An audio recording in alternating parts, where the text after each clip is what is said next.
Developed by Almanac Corp and released on November 21st, 1994 as a launch title for the 32X, Cosmic Carnage is the only exclusive fighting game released for the system. Is this exclusive a game that makes the system worth owning? Let's find out. This is Retro Impressions and Reviews, a show dedicated to answering if video games from the past are still worth your time today. Light years away, prisoners en route to a labor camp overpower the crew of the transport ship they're on. The takeover is successful, but not without causing damage to the ship. Adrift with little hope of survival, they activate a distress beacon in hopes of attracting another ship to hijack. Having lured a military cruiser to their location, the prisoners use the ship's thrusters to plow into the cruiser. Both ships are left derelict with only 4 survivors each. To make matters worse, there is only one escape pod left undamaged. This is the English version of the story and not quite what I would consider the actual story, as this is a Japanese game and the Japanese release has a very different story. In fact, the US release has the Japanese version of the game on the cart. By pressing a certain button sequence when turning on the system, the Japanese version, known as Cyber Brawl, will load. The story here is that 2 experimental ships have warped to the same location at the same time. In doing so, they collided, causing their engines to overload. Only 4 crew from both ships are awake to see it happen, and it quickly becomes apparent that the engines are suffering from a catastrophic failure and are going to soon explode.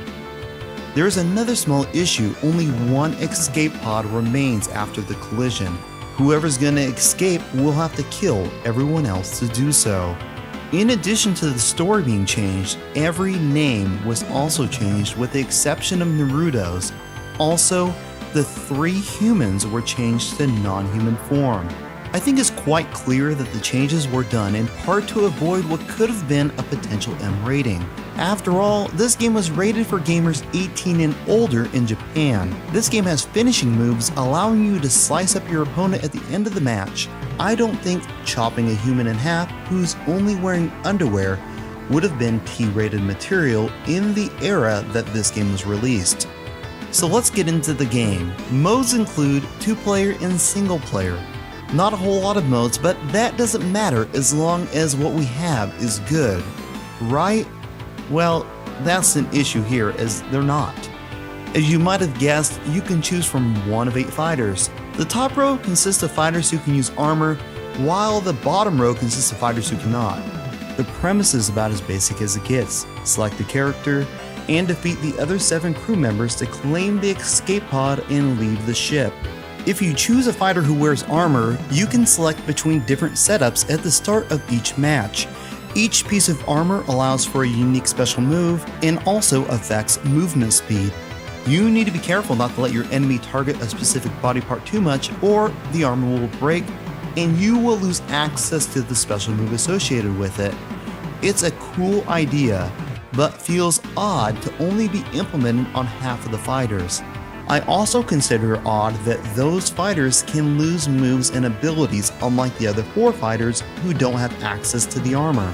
The game controls fine, and what moves there are easy enough to pull off, even if the gameplay is a little on the slow side.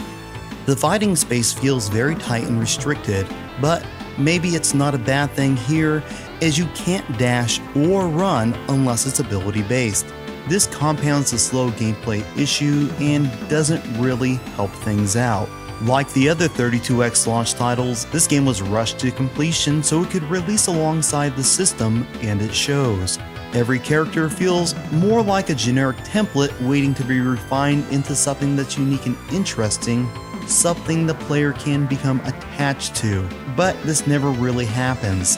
There is no backstory in the manual or in the game for any of the fighters, and the character designs we did receive all feel like placeholders. The characters aren't the only thing that feel rushed though. The level design is absolutely awful. Of the 8 levels, you get an elevator, planets, blue clouds, brown clouds, a blue galaxy, purple clouds, an underground cave, and an asteroid field. But where do the asteroids come from? Not one of these is interesting, good looking, and do little to step beyond the low bar set by games such as Pit Fighter. Back to the characters for a minute. There is something else that drives me nuts about this game. There are only 2 endings. You're racing an invisible clock. Beat the clock, and you make it off the ship. Don't, and you blow up along with everyone else. That's 2 total endings for the entire game. There is nothing in addition, there is nothing extra, nothing is different, nothing is there to encourage the player to master a fighter they might not be interested in playing otherwise. It's lazy, and although the excuse of being rushed could be used as an argument, I would argue that unfinished games shouldn't be released. One positive thing the game has going for it is the music. It's actually fairly decent. I would consider it above average and one of the few redeemable things the game has going for it. So let's look at some common complaints people have, starting with the graphics. There seems to be a mixed bag here, with some people really dogging this game. While I feel the art direction is downright bad, I really think the graphics are fine.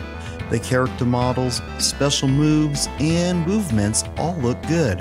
One graphical issue is the zoom feature. It definitely slows down gameplay, and it's a terrible looking effect. It really reminds me of when you use zoom on Photoshop, causing the image to become pixelated. Another issue is the invisible timer. I beat this game quite a few times when I was younger, but now I just keep falling short as far as the timer goes. The problem is that there is no indication as to how much time you have left, or what, if anything, affects that time. It seems as though I'm not alone here, as I couldn't find a lick of information telling me what I was doing wrong, causing me to end up with the bad ending each time I finished the game. I beat this game at least 10 times for this review, once without losing a single round, and even getting one perfect in the process, but still, I received the bad ending. I'm clueless here and honestly don't care to play this any longer in an attempt to find out. My final score, 4 out of 10. In the end, it's passable, but it's not good. It's slow, single player sucks, the art direction is boring, and the game is shallow.